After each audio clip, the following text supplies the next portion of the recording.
All right, y'all. So in this video, I'm going to try my best to break down as much as I can about TikTok, the monetization program, the RPM, and whatever else I feel like I can let you guys in on. Keep in mind, I don't know everything. I've only been doing this for 7 months and I can only share my experience. So I made a list of some of the things that I've noticed since having a couple of viral videos. I'm going to show you guys some of this information as a breakdown. And then also I'm going to give you some examples of a couple of niches that you guys can get into if you just don't feel like you know where to start with this whole TikTok thing. So let's start with the list. I broke it down into video creatives and account update. Starting with video creatives. First thing that has helped me is getting straight to the point. Now, for a lot of people, all those intros and call to actions, that works for them. But for me, the longer I take to talk, the less people watch. I try to get to the point within the first 30 seconds and definitely by the 1 minute mark if my video is going to be longer than 1 minute. As of now, this video is 53 seconds and you can see we already into the meat and the potatoes. And by the first 30 seconds, I had already told you what I was going to be showing you and you knew by then if you wanted to watch this video or not. Number 2, you cannot trick people into watching your content.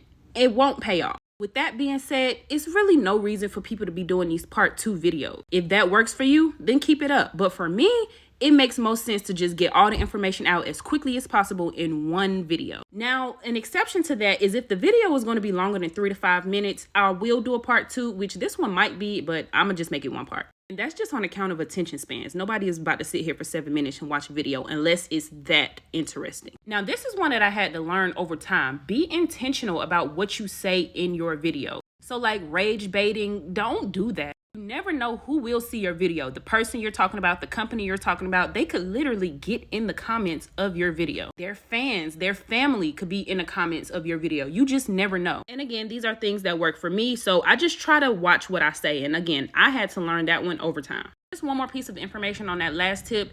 You don't want the people you're talking about to get in your inbox and ask you to take that video down, or the company you're talking about to ask you to take the video down. You know what I mean? Then you look like an a-hole if you don't, but then you lose money if you do. So just try to watch what you say.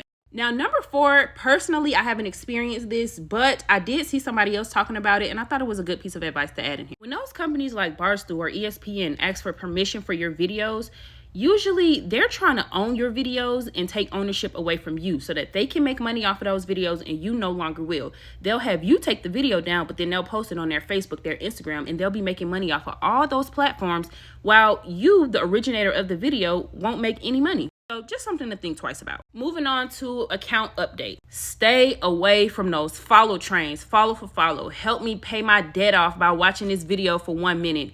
Gifting for followers. All of that kind of stuff will ruin your account. I don't know what kind of robots TikTok has built to watch its algorithm, but they know what they're doing, okay? And I don't know for a fact, but I think that's why my RPM has been going down. And I'll get into what an RPM is in just a second. Some of the people that I follow, they have these lives where people will come in and they'll say things like, just follow everybody in the live. Everybody follow everybody.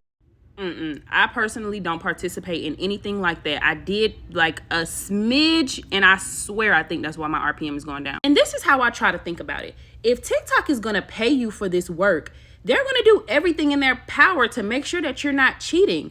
Buying followers, follow for follow, watch 1 minute to get my debt paid off. That is cheating. That's basically buying followers, buying viewers. Why would they pay you for that? You know, this one, I don't know how y'all gonna feel about it, but my experience, just my experience. Most of your support should come from strangers. Honestly, that's the only way to know if your content is good, if people want to watch it. If the only people watching your content is your friends and family, especially because you keep asking them to do it, they're the only people that's liking it, you can see where I'm going with this. Now on TikTok, there's basically sorta only one way to get paid, and that's from people seeing your video on the For You page. And with that being said, you really don't even need more than 10K followers, because it's not the people that follow you that watch the videos. I mean, those people, if they see the video on their For You page, you get paid for that. But what I'm saying is, if people go to the following page and they just watch videos of people that they like and actually follow, you don't get paid for that. They have to randomly, on a whim, see the video, and that's how you get paid. So it doesn't even pay to have more than 10K followers.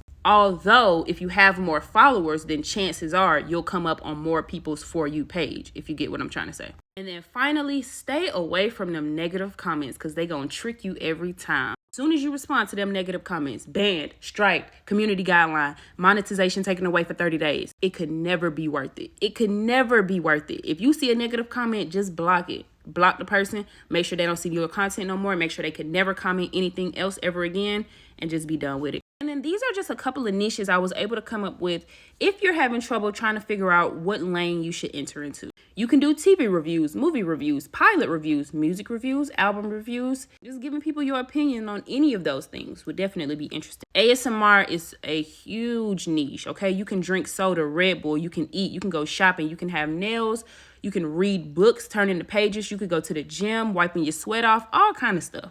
Personally, I think one of the hardest niches to get into is personality videos, but if you have a good personality, that will be one of the easiest to get into. The reason I say it's one of the hardest is because people can't really tell if they have a good personality or not. That's for the audience to tell. And a lot of those videos are kind of just your life, things that happen to you. You might go into the dollar store and it get robbed and you come back to the car. Y'all, let me tell y'all what just happened. It's always something with me. You know what I mean? Like things like that. And the last one I was able to come up with is exercise, nutrition, skincare, product reviews, product update. I've been using this skincare for 6 months. Let me show you what it used to look like versus what it looks like. You know what I mean? That breeds longevity as well. Now let's get into what y'all probably really want to see.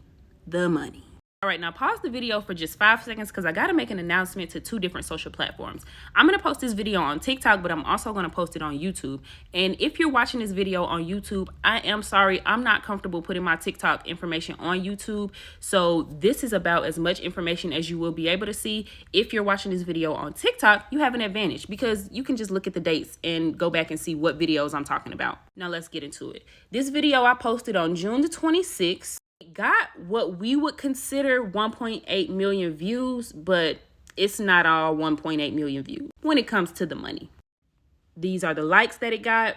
These are the comments. This is the amount of times it was shared, and this is the amount of times that it was favorited. According to TikTok, because I ain't gonna lie, I think they be lying about this information, but I don't know enough about it to be able to tell. They say only 8% of the people watch the full video. I got 1,000 new followers off that video. Only 43 seconds of the video was watched on average. And I guess, I don't really know what this means. Maybe 12 minutes and I don't know what that means. I'm not even gonna lie. Now, remember when I told you on TikTok, you can only get paid one way, basically. It's by this traffic source right here, the For You page.